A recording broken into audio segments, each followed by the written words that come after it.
I think from a freelancing perspective, we are probably where employment was in 1900s or even before. Yeah. So it is here to evolve, and we need more and more conversations, research, insights, dialogues to support that entire piece. So, Jon, you are often referred to as the godfather of freelance revolution. And that is also because there is a lot of work that has gone into in terms of research that you've done as well. Yes. Yeah. At the end of the day, how have you seen this world evolve? What triggered it, and what kind of has been the last few years of your experience in the freelancing domain? If you can share some light on that. Sure. There's a macro and a micro perspective, and Sure. let's talk a little bit about that. From a macro perspective, we're in the second or third inning. I mean, Sure. that's kind of the reality. We have, as if you think about the sort of the history of freelancing, and not go all the way back to freelancing in Roman days and in England days, and Ivanhoe being the first reference to freelancers. If we sort of bring it up to the present, what we know is that we have progressed from job boards, which were the foundation of freelancing, if I may put it that way, in the sort of the mid between 2000 and 2010. We saw the early development of platforms kind of around the end of that decade. We saw interesting organizations getting started around the beginning of the second decade, Upwork being the combination of Elance and Odesk. We saw Fiverr go public. We saw Upwork, the result of that merger, going public.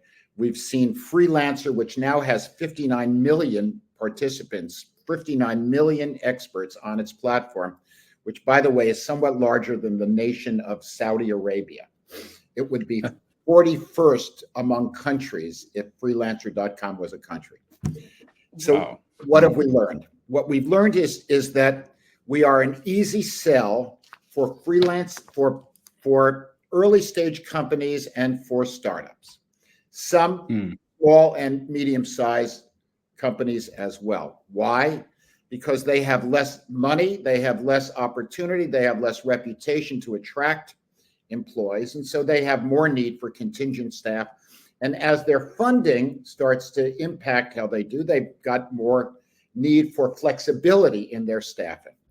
And we provide all of that. So if you sort of think about freelancing from a macro perspective, we're an alternative to full-time hires, which makes tremendous sense in certain areas where we don't need people all the time. We don't need those skills all the time.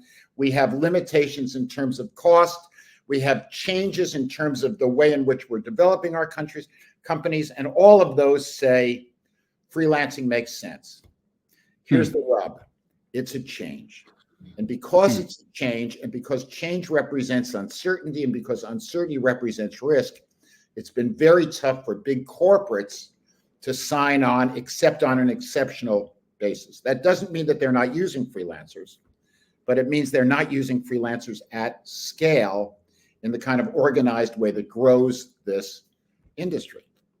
So Right. what does that mean? If that's the macro perspective, what's the micro perspective? And the micro perspective is that about 60% of folks that are freelancing now weren't freelancing 3 or 4 years ago. The actual numbers are 90% increase in full-time, 130% increase in side gigs or part-time moonlighting, etc., reaching, if for the US at least, about 60 to 70 million folks. The expectation that freelancing will represent more than half of the total workforce in the US, I think, is fanciful. I don't believe that will happen.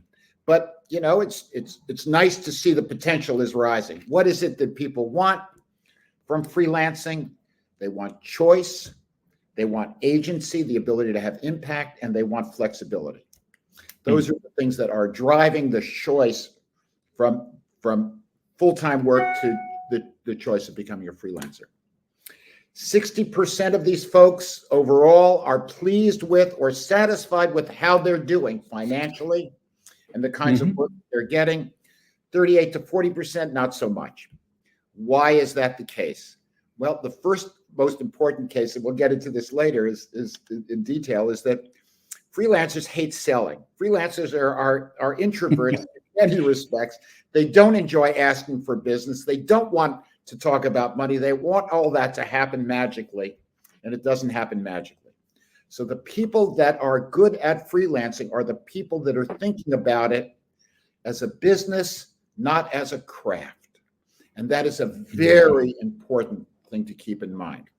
As we move into more AI, what we're going to find is that an awful lot of the work that freelancers have historically done will be replaced by bots. But we'll also find lots of opportunities for freelancers to do more and different things as a result of AI. As Pat Petiti, who runs Catalant, put it, AI puts a firm at the disposal of every freelancer. That's a powerful thing. Now, the question is how many of us know how to use that and how many of us will use it successfully. That's a separate issue. But as we dig into this stuff more deeply, Gopal, let's talk about what it is that folks need to do to have a satisfying career, whether it's in freelancing or it's in a transition from freelancing to full-time or full-time to freelancing. All of those are topics that are worth exploring.